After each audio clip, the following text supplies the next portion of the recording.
Everyone, প্রথমেই জানাই সবাইকে হ্যাপি নিউ ইয়ার। আমাদের চ্যানেলে তোমাদের সবাইকে স্বাগত। তো আজকে তোমাদের সঙ্গে শেয়ার করছি একদিনের ব্লগ। আমরা তিনজন মিলে আমি মা আর বোন মিলে চলে গেছিলাম সেদিনকে সকালবেলা দক্ষিণেশ্বর, তারপর পরে বেলুড় মঠ। তো দেখতেই পাচ্ছ চারিদিকে কতটা কুয়াশা। তো পুজো দেওয়ার পর আমি বোন আর মা বেরোলাম, আর তখন হঠাৎই ডিসাইড করলাম বেলুড় মঠ যাওয়ার কথা ছিল না, তবে সময় ছিল খানিকটা হাতে, তাই ভাবলাম বেরিয়ে পড়ি।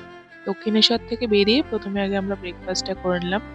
ওখানকার ফেমাস হিঙের কচুরি, যেটা না খেলে মনে হয় দক্ষিণেশ্বর এই জার্নিটাই কমপ্লিট নয়।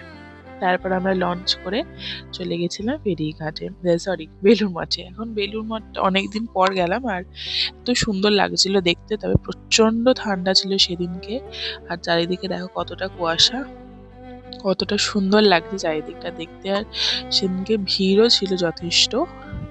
আমরা উইকেন্ডে যাইনি, উইকডেজে গেছি, তাও প্রচন্ড ভিড় ছিল। তারপরে আমরা উঠে গেলাম লঞ্চে।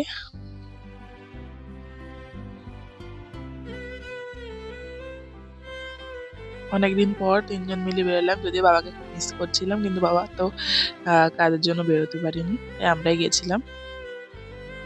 প্রত্যেক বছর এই পৌষ মাসে মূলো দিয়ে পুজো দেওয়ার থাকে। আমি প্রত্যেক বছর মায়ের কাছে আসি দক্ষিণেশ্বরে, তারপরে আমরা মূলো খাই। তো সেই কারণেই আসা। তারপরে একটু দেখো জায়গা পেয়েছিলাম, তো একদম পাশাপাশি বসেছিলাম। আর যাওয়ার পথে আমরা পৌঁছে গেলাম বেলুড় মঠ। আর আমাদের লঞ্চ থেকে যখন দেখা যাচ্ছে বেলুড় মঠটা কি সুন্দর লাগছিল। তারপর ঢুকে যাচ্ছি বেলুড় মঠের দিকে। যেহেতু আমরা দেরি করে ফেলেছি, তাই ভেতরে ঢুকতে পেরেছিলাম ঠিকই, কিন্তু ঠাকুরের দর্শন করতে পারিনি। তারপরে আমরা ভেবেছিলাম ভোগটা পাবো না, তবে ভাগ্যক্রমে ভোগটা পাই। সেখানে প্রথমে কুপন কেটে তারপর ভোগ ঘরে যাই, আর এত সুন্দর ভোগ, ভোগের তো কোনো তুলনা হয় না। ভোগে ছিল খিচুড়ি, সমস্ত রকম সবজি দিয়ে একটা চাটনি আর লাড্ডু। তো আমরা খেতে বসেছিলাম, আর যে যতটা পারবে খেতে পারবে, কোনো মানে বাধা নেই। আহ তো এটা ভোগের ঘরটা দেখো কত সুন্দর, মা পা মেলে বসে রয়েছেন, অন্নপূর্ণা রূপে দেখছেন যেন সবাই ভালো করে খায়। তো আমরা ওয়েট করছিলাম একটু বাড়ির জন্য প্রসাদ নিয়ে যাবো তাই। তারপরে আমরা বেরিয়ে পড়লাম, বাড়ি যাওয়ার পথে আবার লঞ্চে করেই ফিরছি। তো সারাটা দিন ভীষণ ভালো কেটেছে আমাদের। দেখো ব্রিজটা, যাওয়ার সময় যতটা সময় লাগে আসার সময় যেন বেশি তাড়াতাড়ি হয়ে যায়।